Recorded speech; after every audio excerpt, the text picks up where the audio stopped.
Hello friends. Last video में हमने proteins के बारे में, अमाइनो एसिड्स, पेप्टाइड, पॉलीपेप्टाइड्स के बारे में हमने जाना था। अब हम देखते हैं कि प्रोटीन का स्ट्रक्चर क्या है। प्रोटीन के चार डिफरेंट टाइप्स ऑफ स्ट्रक्चर होते हैं। जैसे जैसे प्रोटीन फोल्ड होता है, जैसे अमाइनो एसिड की लीनियर चेन है, जैसे जैसे वो फोल्ड होती जाती है, ऐसे ही 1 degree structure, 2 degree, 3 degree structure, quaternary structure, इस तरह से उसका स्ट्रक्चर फॉर्म होता जाता है। तो सबसे पहला जो प्राइमरी स्ट्रक्चर है, प्राइमरी स्ट्रक्चर क्या होता है? The primary structure 1 degree structure of polypeptide chain is it's amino acid sequence. ये एक लीनियर अमीनो एसिड्स की सीक्वेंस होता है, एक लीनियर फॉर्म में होता है। तो जैसे ये है alanine, glycine, valine, tyrosine, arginine, leucine, serine, methionine. इन्हें एक सिंगल डिजिट में भी रिप्रेजेंट कर सकते हैं, जैसे एलानिन की जगह ए, ग्लाइसिन की जगह जी, वैलिन की जगह वी, टायरोसिन की जगह वाई, आर्जिनिन को आर से रिप्रेजेंट करते हैं, ल्यूसीन को एल से, सीरीन को एस से और मैथ्यूनिन को एम से। तो ये आप देखेंगे कि जैसे ये एक लीनियर फॉर्म में होता है और यही आगे जैसे फोल्ड होता है, तो यही आपका सेकेंडरी और टर्शियरी स्ट्रक्चर बनाता है। Secondary structure, the most common type of secondary 2 degree structure are the alpha helix and beta pleated sheets. ये सेकेंडरी स्ट्रक्चर जो प्रोटीन के होते हैं, दो मोस्ट कॉमन टाइप्स के होते हैं, अल्फा हेलिक्सेस और beta pleated sheets. Both alpha helix and beta plated sheet pattern stabilized by hydrogen bond between carboxyl and NH group। इन दोनों के जो अल्फा हेलिक्स हैं और बीटा प्लेटेड शीट हैं, इनको स्टेबलाइज करने के लिए हाइड्रोजन बॉन्ड्स होते हैं जो इनको स्टेबलाइज करते हैं और एक नेटिव कॉन्फॉर्मेशन प्रोवाइड करते हैं। इसको हाइड्रोजन बॉन्ड और किसके बीच में बनते हैं? कार्बोक्सिल और NH ग्रुप के। ये है अल्फा हेलिक्स। अल्फा हेलिक्स क्या होते हैं? ये रॉड शेप लाइक स्ट्रक्चर होते हैं। जब अमीनो एसिड सीक्वेंस जो है एक हेलिकल कॉन्फॉर्मेशन बनाती है, हेलिकल फॉर्म्स में ट्विस्ट होती है, जब एक पॉलीपेप्टाइड चेन, अमीनो एसिड की चेन है, जब एक हेलिकल फॉर्म में ट्विस्ट होती है तो ये अल्फा हेलिक्स बनाती है। Alpha helix can be right handed और लेफ्ट हैंडेड, मतलब क्लॉकवाइज या काउंटर क्लॉकवाइज हो सकते हैं। ये जैसे इस तरह से ये एक अल्फा हेलिक्स है, इसमें ये जो आप डॉट्स देख रहे हैं, ये आपके ये अमाइनो एसिड्स हैं। तो ये 3.6 पर ये रेसिड्यूज पर टन, यानी कि 3.6 अमाइनो एसिड्स होते हैं पर टन में। जो इसका एक ये टर्न देख रहे हैं, ये यहाँ से यहाँ की जो डिस्टेंस है, 3.6 अमीनो एसिड्स होते हैं। और इसका जो लेंथ होती है पूरी, इसको पिच बोलते हैं, तो इसकी जो लेंथ होती है 5.54 नैनोमीटर। और एक अमाइनो एसिड से दूसरे अमाइनो एसिड्स के बीच की जो डिस्टेंस होती है वो 0.15 नैनोमीटर, यानी कि 1.5 एंगस्ट्रॉम। ये इसकी डिस्टेंस होती है। इसी तरह से बीटा प्लेटेड शीट की बात करें तो ये रेदर देन बीइंग कॉइल्ड, ये एक्सटेंडेड फॉर्म में होते हैं। जब दो पॉलीपेप्टाइड चेन आपस में इंटरेक्ट करती हैं थ्रू हाइड्रोजन बॉन्ड्स, तो वो बीटा प्लेटेड शीट्स बनाती हैं। ये कैसे? एंटी पैरेलल स्ट्रैंड्स भी हो सकते हैं, पैरेलल स्ट्रैंड्स भी हो सकते हैं। मतलब ये जो है, जो पॉलीपेप्टाइड चेन है वो पैरेलली भी आके जुड़ सकती है और एंटी पैरेलल भी जुड़ सकती है। और इसमें जैसे हाइड्रोजन बॉन्ड किसके बीच में होगा? कार्बोक्सिल ग्रुप और अमीनो ग्रुप, ये NH और CO। यहाँ एक हाइड्रोजन बॉन्ड बनेगा, एक यहाँ, तो ये पूरा एक स्ट्रैंड होता जाएगा। ये क्या है? एंटी पैरेलल है।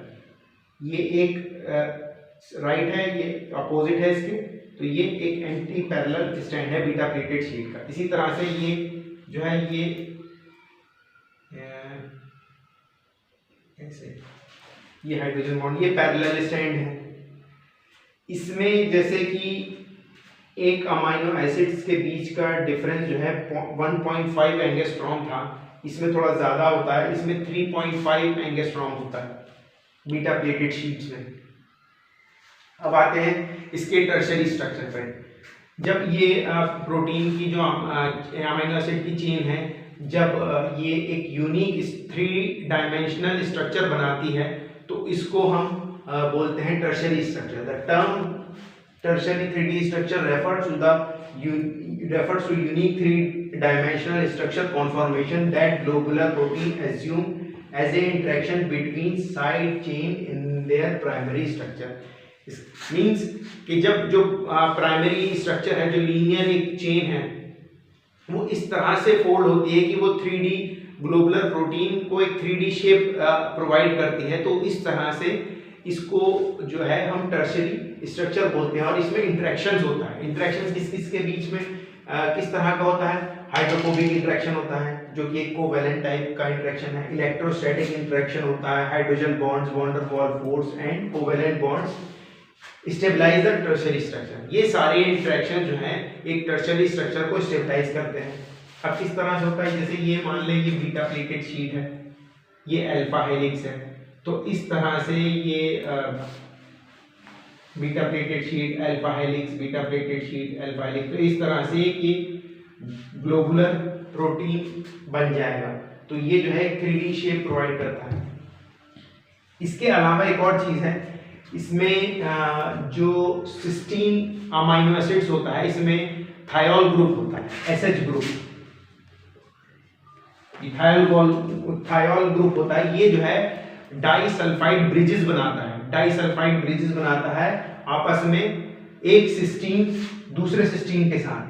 ये जैसे ये है S/S और इसका इसमें हाइड्रोजन निकल जाता है, ऑक्सीडेशन हो जाता है और इसको हम बोलते हैं सिस्टाइन। तो एक ये देखने को मिलता है हमें टर्शरी स्ट्रक्चर में। इसके अलावा the fundamental unit of tertiary structure is domain. जो इसकी फंडामेंटल यूनिट है टर्शरी स्ट्रक्चर की, उसे हम डोमेन बोलते हैं। It is a polypeptide chain और a part of polypeptide chain that fold independently. ये पॉलीपेप्टाइड चेन होती है या उसका चेन का पार्ट भी हो सकता है। जो डोमेन है ये फंक्शनल ग्रुप है। किसी प्रोटीन में एक डोमेन भी हो सकता है और एक से ज्यादा भी डोमेन हो सकते हैं। स्मॉल प्रोटीन है तो एक होगा, बड़ा लार्ज प्रोटीन है तो 2 या 3 उसके अंदर डोमेन हो सकते हैं। वो रिप्रेजेंट करते हैं इसके मतलब फंक्शन को कि क्या फंक्शन। तो fundamental unit of tertiary structure is domain. अच्छा, क्वाटरनरी स्ट्रक्चर पे जाने से पहले एक चीज मैं मेंशन करना भूल गया। एक होते हैं सुपर सेकेंडरी स्ट्रक्चर्स, जैसे आपका ये अल्फा अल्फा या बीटा अल्फा बीटा, इस तरह की जो जब स्ट्रक्चर्स बन जाते हैं तो उनको 2 अल्फा यूनिट या 2 बीटा यूनिट, 1 अल्फा यूनिट या 2 अल्फा 1 बीटा, तो इस तरह के स्ट्रक्चर को सुपर सेकेंडरी स्ट्रक्चर बोलते हैं। सुपर सेकेंडरी स्ट्रक्चर या इसको हम मोटिफ भी बोलते हैं। अब ये अक्सर लोगों के माइंड में कंफ्यूजन रहता है कि what is the difference between motif and domain. मैंने कुछ इस तरह के रिसर्चर्स देखे हैं, यंग रिसर्चर्स, जो किसी भी ट्रांसक्रिप्टोमिक एनालिसिस करते हैं किसी प्लांट का या किसी वैरायटी का, या उसका GDS data, genotyping by sequencing data निकालते हैं, तो बायोइन्फॉर्मेटिक्स अप्रोचेस यूज करते हैं। तो उसमें उसका डोमेन, बहुत से ऐसे ऑनलाइन एप्लीकेशंस अवेलेबल हैं जिससे आप किसी के पास, अगर आपके पास उसका genomic information, genetic information available है, तो आप उसका मोटिफ और डोमेन जो है पता कर सकते हैं। तो बहुत से लोगों के माइंड में कंफ्यूजन रहता है कि डोमेन क्या है, मोटिफ क्या है। तो डोमेन जो है एक स्ट्रक्चरल पार्ट है और मोटिफ जो है एक स्ट्रक्चरल पार्ट है और डोमेन जो है एक फंक्शनल यूनिट है। मोटिफ जो है एक इंडिपेंडेंट एक स्ट्रक्चर है और motif can be a part of a domain. Motif जो है डोमेन का पार्ट हो सकता है, लेकिन डोमेन जो है वो मोटिफ का पार्ट नहीं हो सकता। और अगर इफ डोमेन है बायोलॉजिकल फंक्शन, अगर डोमेन के बायोलॉजिकल फंक्शन है तो उसको हम बोलेंगे मोटिफ के अगर बायोलॉजिकल फंक्शन है तो उसको हम बोलेंगे डोमेन। जैसे कि इसका एग्जांपल है zinc finger motif. Zinc finger motif जो है उसकी डीएनए बाइंडिंग एबिलिटी होती है, तो उसको हम जिंक फिंगर डोमेन बोलते हैं। तो इसलिए motif is a structural part and domain is a functional part. तो ये एक डिफरेंस है डोमेन में और मोटिव में। अब आते हैं क्वाटरनरी स्ट्रक्चर पे। तो जब क्वाटरनरी स्ट्रक्चर या 4 डिग्री स्ट्रक्चर, इसे बोलते हैं 4 डिग्री स्ट्रक्चर।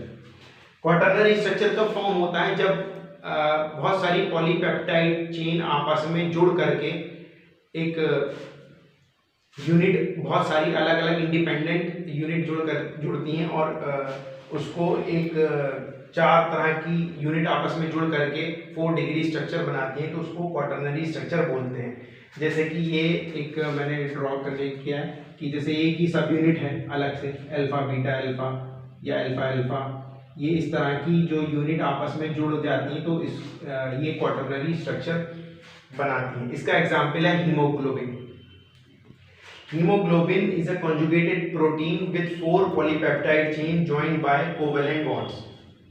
हीमोग्लोबिन एक कॉन्जुगेटेड प्रोटीन है।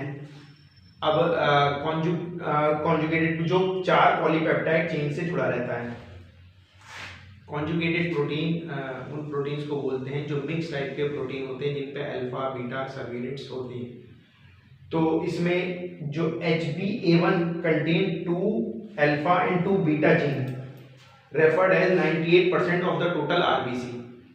98% RBCs के अंदर जो हीमोग्लोबिन होता है वो HbA1 होता है और इसके अंदर 2 अल्फा और 2 बीटा चेन्स होती हैं और बाकी 2% जो होता है उसको बोलते हैं HbA2 और इसके अंदर 2 अल्फा और 2 डेल्टा चेन्स होती हैं। ये डेल्टा जो है ये बीटा चेन्स के स्ट्रक्चर भी सिमिलर होती हैं काफ़ी हद तक। और जो ये HbA1 है इसको हम इसलिए अल्फा 2 बीटा 2 भी बोलते हैं और HbA2 को हम अल्फा 2 डेल्टा 2 भी बोलते हैं। अल्फा सब यूनिट में अराउंड 141 अमाइनो एसिड्स होते हैं और बीटा सब यूनिट में 146 I think amino acids residues होते हैं। तो ये हमारा जो है स्ट्रक्चर है, primary structure, secondary, tertiary and quaternary. ये एक इसी तरह से ये एक लीनियर चेन होती है, वो फोल्ड प्रोटीन की फोल्डिंग होती चली जाती है।